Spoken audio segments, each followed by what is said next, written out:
ప్రభుత్వము ఈ CM relief fund కావచ్చు, రాజీవ్ ఆరోగ్యశ్రీ కావచ్చు, వీటన్నిటిని నిధులను వాటికిచ్చి వాటిని కూడా పేదలకు అన్ని రకాల వైద్య సేవలను అందించడానికి ఈరోజు వాటిని కూడా ప్రభుత్వం వినియోగంలోకి తీసుకురావాలని, వేగంగా పనులను పూర్తి చేయాలని, గతంలో జరిగిన ఎన్నో నిర్ణయాలను నేను రాజకీయంగా విమర్శించదలుచుకోలేదు, కానీ వాళ్ళకి తెలుసు నిజమేందో, నేను చెప్పాల్సిన అవసరం లేదు.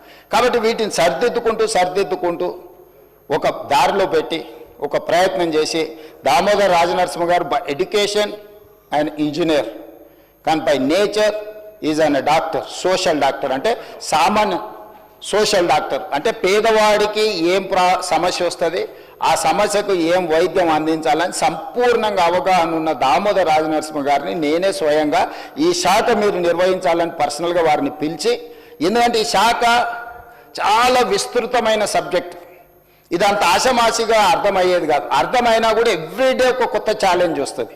ఒకప్పుడు గత్తర ఉండే, మలేరియా ఉండే, రకరకాల జబ్బులు వచ్చినాయి, సడన్గా మన కోవిడ్ వచ్చింది. లేదు ఇట్లా ఎప్పటికప్పుడు ఏ రకమైన జబ్బులు సమాజంలో ఎట్లొస్తున్నాయి, ఎందుకు వస్తున్నాయి ఎవరికీ తెలియదు, రకరకాల ఇవి.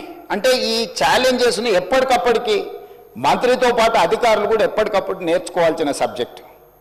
మిగతా ఇష్యూస్ కంటే కూడా, ఐటీ పరిశ్రమల కంటే కూడా మెడికల్ అండ్ హెల్త్ అనేది ఒక ఛాలెంజ్. ఈ ఛాలెంజ్ని ఎప్పటికప్పుడు చదివితే తప్ప, రోజు పరీక్షకు ఐఏఎస్కి ప్రిపేర్ అయినట్టు మంత్రి ఆ రేంజ్లో ప్రిపేర్ అయ్యి అర్థం చేసుకుంటే తప్ప మనకు పేదలకు వైద్యం అందించలేని పరిస్థితి. అందుకే క్వాలిఫైడ్ పర్సన్ ఈరోజు మనకు ఆ శాఖను నిర్వహిస్తున్నాడు.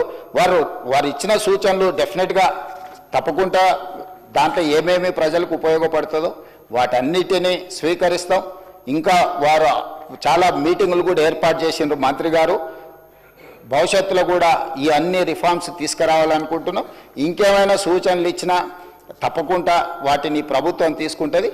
ఏదేమైనా ఈ రాష్ట్ర ప్రభుత్వం యొక్క ప్రాధాన్యము విద్య, పేదల వైద్యం, ఈ రెండింటి మీద ప్రత్యేకమైన ఫోకస్ పెట్టి, ఈరోజు ఒకప్పుడు భోజనం లేదు, కానీ ఈరోజు భోజనం వచ్చింది, కానీ న్యూట్రిషన్ ఫుడ్ లేదు. సో ఈరోజు ప్రజలకు న్యూట్రిషన్ ఫుడ్ అందించాలనుకుంటున్నాం. ఒకప్పుడు విద్య లేదు, విద్య అన్ని ప్రాంతాలకు వచ్చింది, కానీ క్వాలిటీ ఎడ్యుకేషన్, స్కిల్ ఎడ్యుకేషన్ లేదు. సో అందుకే ఈరోజు నర్సరీ నుంచి 12th క్లాస్ వరకు విద్యాపరంగా కానీ వైద్యపరంగా కూడా ప్రైమరీ హెల్త్ సెంటర్ నుంచి స్పెషలైజ్డ్ హాస్పిటల్స్ వరకు ఒక ప్రత్యేక ప్రణాళిక తీసుకొని ముందుకు వెళ్తున్నాం.